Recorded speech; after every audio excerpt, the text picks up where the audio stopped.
this is a great question from Bill from Sacramento. Hi, Bill. Bill says, what if you don't know what your style is? So that's what's interesting about this. Very good question. It's not really about your style. It's about who you are. It's about you. Yep. It's about you. Like, what is, what spin would you put on it? Right. Because you'll let people look at the Eiffel Tower and go, oh man, I got to get way back and take a picture of it. But you know what? Your style might be the legs. Each leg is so giant. They're like a 35, 40-story building. And you're like, you might say, I love the intricacy of it. Like if you're an engineer, your take on the Eiffel Tower may be, look at what it took to support this this structure that's almost as tall as the Empire State Building. It's incredible to see. The scale of it is staggering. So if you're an engineer, you might show it one way, right? If your thing is romance, you might want to show a couple kissing in front of it. By the way, great book from I have his book on my desk.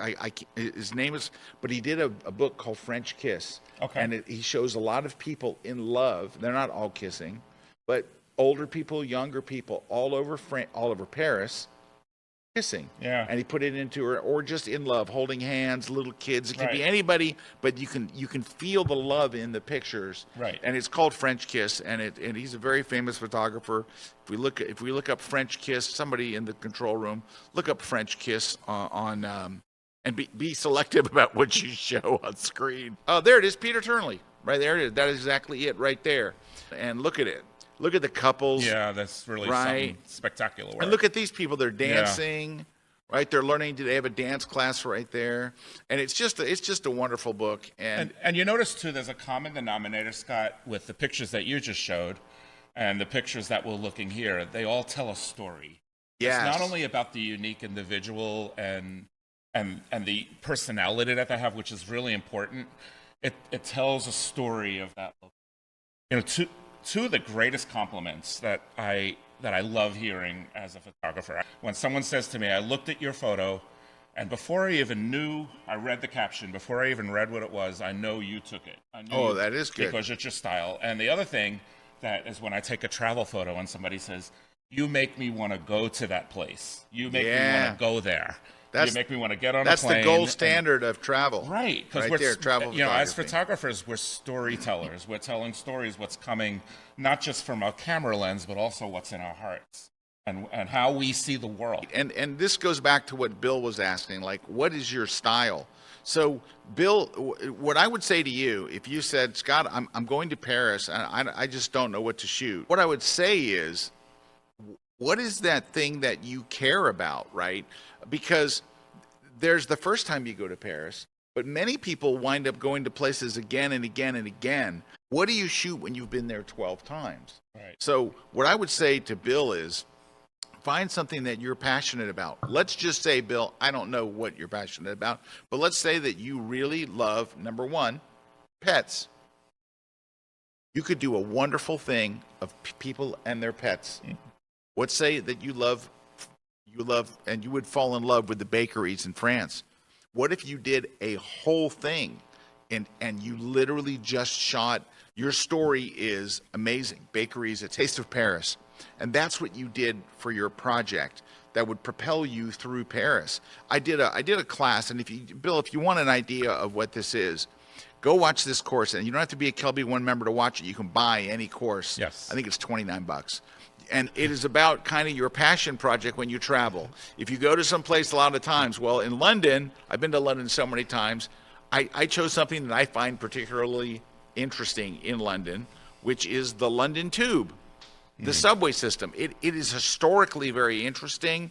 There's actually a tube museum in London, right? In Covent Gardens, there's a museum that you can go and learn about it. It played a huge role in World War II. It was the shelter while London was being bombed, mercilessly by the German army. So it's an amazing place. It's fun. It's exciting. And that's it right there. How to create a personal connection with your travel images. And I did the whole thing based on the London Tube. And I had a camera crew with me, and I showed all these different things that you could shoot from the very graphical way that the tube is portrayed. They have a very special font they use. They've got great signage. And then at the very end of the class, I put together an Adobe Express page to show it all together. And so anyway, if you get a chance, you can just go buy that class for $29. And I think it would open up a whole new way to look at places, especially if you're returning to some place that you've been before. But anyway, so Bill, think about that stuff, right? You could have all these different, it's not really about what your style, it's about what John said, where your heart is, what are you interested in, what are you drawn to, and then show us that. Imagine, John, what you could do with a series of just London pubs. Yeah. The people in the pubs Ireland. and all that stuff. You could do an amazing pub thing as your topic. So really it just comes down to just, have you ever seen just the signs for pubs? Yeah, right. Like They're very interesting. Like you could do a photo book of just the interesting signs of pubs, but the whole pub culture, it's such a heart of the community. It's more than just a place to get a beer. So you could do, in Paris, you could do a whole thing on fashion. You could do a whole thing on flowers. You could do a whole thing on architecture. Oh my gosh, you could go on and on and on French food. You could do, can you imagine the food thing that you could do in Paris? Oh, unbelievable. Crazy stuff.